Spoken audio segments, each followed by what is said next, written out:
Reminder that if you want to be exceptional, you're going to be different from everyone else. That's what makes you exceptional. You can't fit in and also be exceptional. Both have discomfort. When you fit in, you have internal conflict because you're not being 100% you. When you're exceptional, you have external conflict because everyone sees you as different. Pick one. When your friends start to say, you've changed, remember it's because they don't know how to say, you've grown.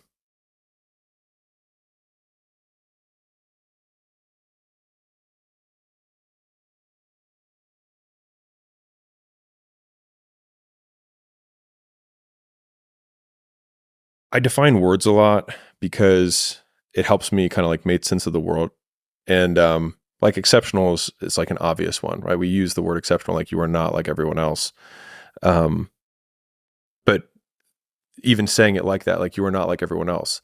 And so if someone says you're not like everyone else, then you can just reframe that as like, I'm exceptional. And that's not a bad thing.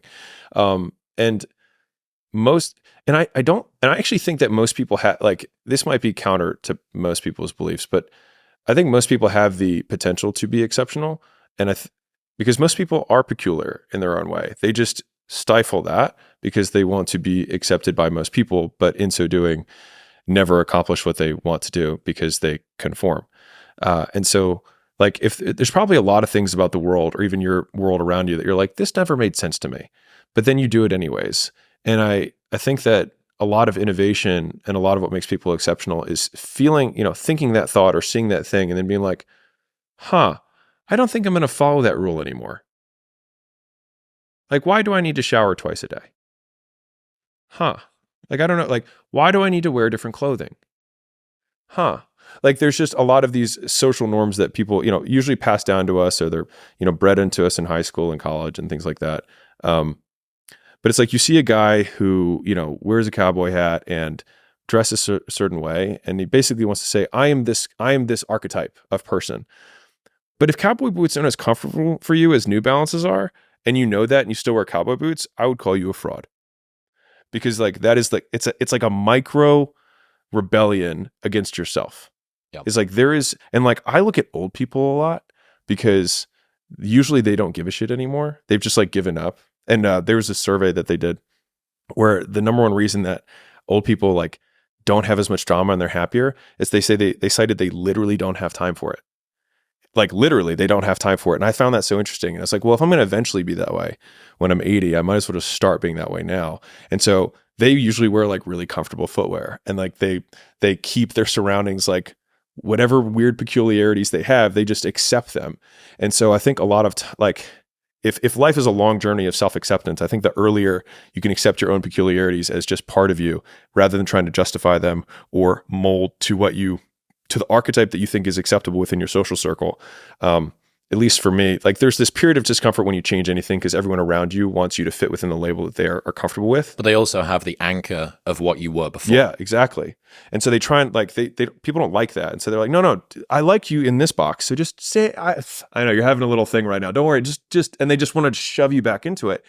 And there's a lot of uncomfortable conversations that you have to have where it becomes really socially awkward. What's next? What can people expect from you next few months? Well, all my effort is in the Skool Games. So we're, I can talk about them. I can not talk about them. Yeah. So I just made the biggest investment of my life. I'm now co-owner of Skool.com. It's a platform where you can build what you want to build, learn what you want to learn. And, schools will give you the tools, the community, and the education to help you. And so we've actually created a whole thing where people can start all this stuff for free. Because I believe my whole platform has been education. That's what I believe in. I think the education system is broken, and teachers don't get paid or given the resources to actually teach students. And they're supposed to teach tests that they know don't help students. Students get educated on stuff that doesn't matter in the real world, and they go into mountains of debt for a piece of paper that doesn't make them anything to pay off the debt that they're in for the rest of their lives. And I hate all of it, which is why we started making the content that we do. And so this is one big investment that I'm doing to try and make my small dent towards helping fix that. And I obviously talk about business. That's what I know. Okay.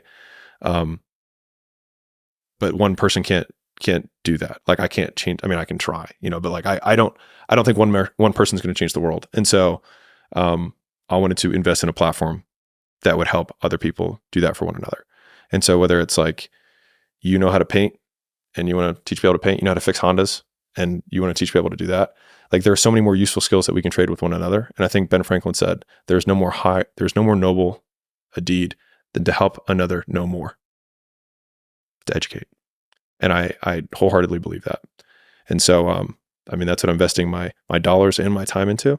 And so, yeah, that's like my whole next year.